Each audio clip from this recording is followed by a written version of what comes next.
Hi, my name is Gerhard Schwartner, and welcome to Selling Power TV. I'm the founder and publisher of Selling Power magazine, and I have the great pleasure of interviewing Phil Harrell. He is Vice President, Group Director, Sales Research at Forrester. Welcome, Phil. Thank you, Gerhard. I'm excited to chat with you. I'm very excited because I just looked at your paper, The 5 Ps of Sales That Will Power Success in the Future. And you're one of the co-authors. So thank you for taking the time to speak with us. Absolutely. Can you walk us through the 5 Ps? So the 5 Ps are really helping sales leaders think through what the future looks like. And so the first P has to do with purpose. The future of sales is purpose driven.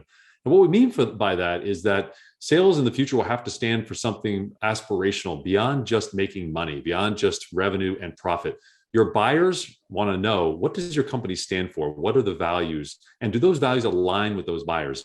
Which means you have to be able to, as a sales leader, articulate what your company stands for and enable those sellers on the front lines to be able to have that conversation with your buyers as well. So the future of sales is purpose-driven, which is a really powerful concept that we're really excited about. So what you're saying is that companies need to think about what is their noble purpose and make that part of the value proposition. It can't be something that's made up. It can't be something that's forced. It has to be true to what they are as a company, what they stand for, what their employees believe in. It has to reflect their employees too in terms of their beliefs. Phil, what is the second P? The second P is precise. There are tons of opportunities, if you think about ways sales is done now, to make sales more precise. And we believe through the use of technology that there is a huge opportunity to allow companies to be a lot more precise in helping identify which of those buyers are truly in market for their solution.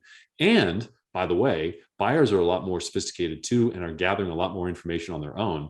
And that should allow companies to be able to make better decisions about pointing salespeople to, these are the companies within your territory that are most ready for our solution, given the signals they're giving off by navigating the web, the fact that they look like other companies that have already bought from us, to help focus the reps' time on the best opportunities versus reps wasting effort trying to deduce whether someone truly is in market. So a lot of opportunities to improve the preciseness with which sales pursues buyers. And I think technology is going to play a very important role in that. So the third P in your paper is personalized. Tell us about that. Buyers understand that there's a lot of information available, and they expect you as an organization, as a sales organization, to use that data to connect the dots, to anticipate what their needs are, to personalize those interactions.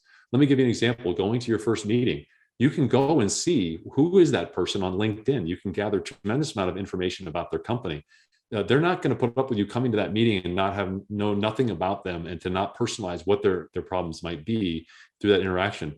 Secondly, marketing is gathering a lot of information up front about what buyers are doing early in their decision cycle. That data needs to be shared with salespeople. So the first time a salesperson talks to that prospect, it's not a cold conversation. They understand what that buyer might be interested in because they can see where that buyer has navigated throughout that website. What parts of the website have they looked at? What products have they looked at? And that kind of expertise is critical to becoming more personalized. You want buyers at the end of their buyer's journey to say, wow, that was an unbelievable experience. That's customer advocacy. That is the new currency in terms of thinking about how sales should get done, is can you make the people you engage with that end up being customers, can you make them wildly successful so they go tell everybody else about that incredible experience and how helpful you were during that buyer's journey. And P number 4? Yeah, P number 4 is productivity. We see right now that only 23 to 25% of reps' time is actually spent selling, which is pretty amazing when you think about all the time, the number of hours that salespeople spend